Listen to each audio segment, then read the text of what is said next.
Comic.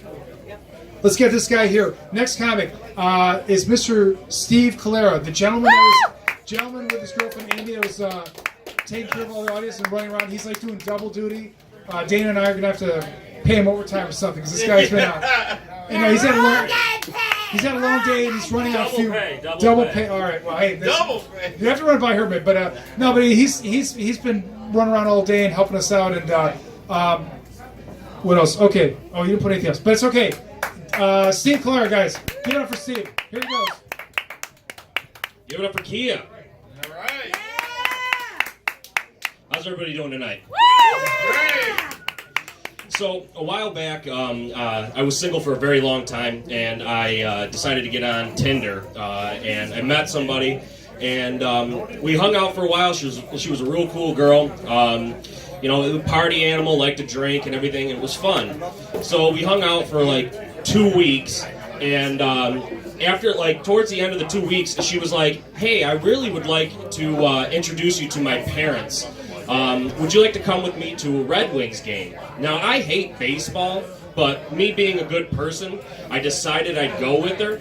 So I go there and we're watching the game, and towards the end she's like, "Would you like to go out and get a cigarette and maybe a beer or something?" And I was like, "Yeah, sure." So we go out there, and as we're coming back, she goes, "Hey, I got to tell you something." And I go, "Well, what's that?" She goes, "Oh, we can wait." I'm like, "Well, we're on our way back. You might as well tell me." She goes, "Are you sure you want to do this here?" And I'm like, "Yeah, let's do it. Yeah, what could it possibly be?"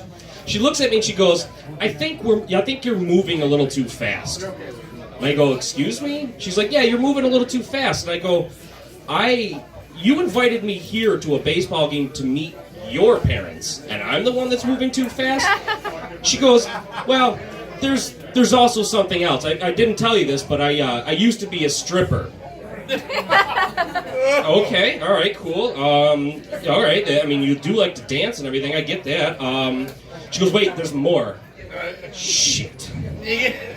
What else is there? She goes, "Well, sometimes I would do private dances for people." And I'm like, "Ugh, all right, yeah, that's fine. So you're just stripping." She goes, "Wait, there's more." And I go, "God damn it, what else is there?" She goes, "Sometimes they would pay me a little extra, and then I would do extra."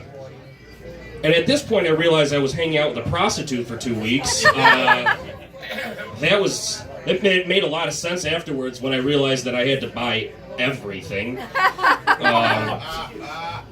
So I decided to stop doing the Tinder thing for a while, and I had some friends, thank you. I had some friends, they're like, "I got a perfect girl to set you up with. She's absolutely perfect, she's beautiful, she's right up your alley." And I was like, "All right, cool." So I'm hanging out with this girl for, you'll notice a theme, 2 weeks. And at one point, towards the end, she started to get a little crazy, a little weird, and I was sleeping at home by myself, and at 3 o'clock in the morning, I get a phone call, and I roll over and I answer it, and there's this guy on the other line. The number doesn't come up in my phone, and I'm like, "Hey man, I think you got the wrong number." He goes, "Not if you know who Caitlin is." And I'm like, "Oh shit. So who are you?" He goes, "I'm her boyfriend. I've been her boyfriend for 3 years." And I'm like, "Okay, this is weird. So what?" He's like, "Did you fuck her?" Not yet. Yes, yeah, I did.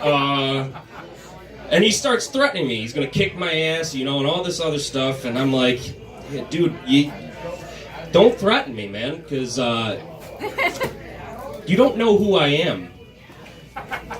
So at that point, I'm like, "You know what? This conversation's over. I had a lot of sex with your girlfriend. You can have that."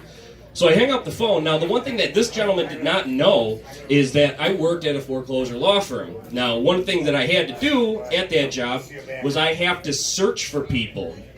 That's what I do. That's what I did. So all I did was do a simple Google search by putting his phone number into Google. And I was like, I sent him a text message back and I go, "Hey, are you Are you Sylvia? No, you can't be Sylvia because that's a girl's name and you were clearly a dude.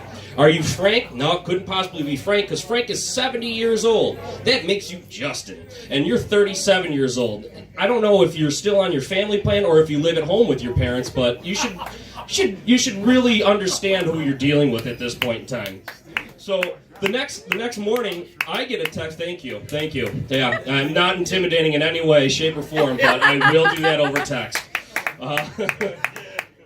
So the next day, I get a text message from Caitlin calling me an asshole and a piece of shit. Because I truly am the asshole in that situation. Yeah. Well, thankfully now I actually have a beautiful girlfriend. She's very sweet. She's awesome.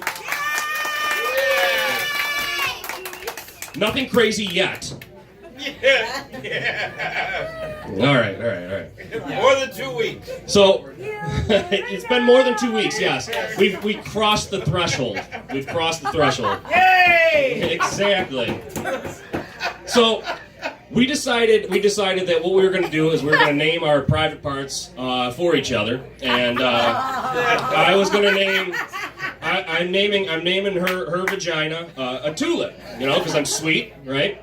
The reason why I came up with tulip is because it takes a while for it to come out. When it does come out, it's very beautiful, and of course, the real cheeky part, it's got 2 lips, She wants to name my dick after John Boehner, the old Speaker of the House, but she wants to call it John Boner, and the reason is because when she looks at it, it's always stiff, it looks weathered, and it leans to the right.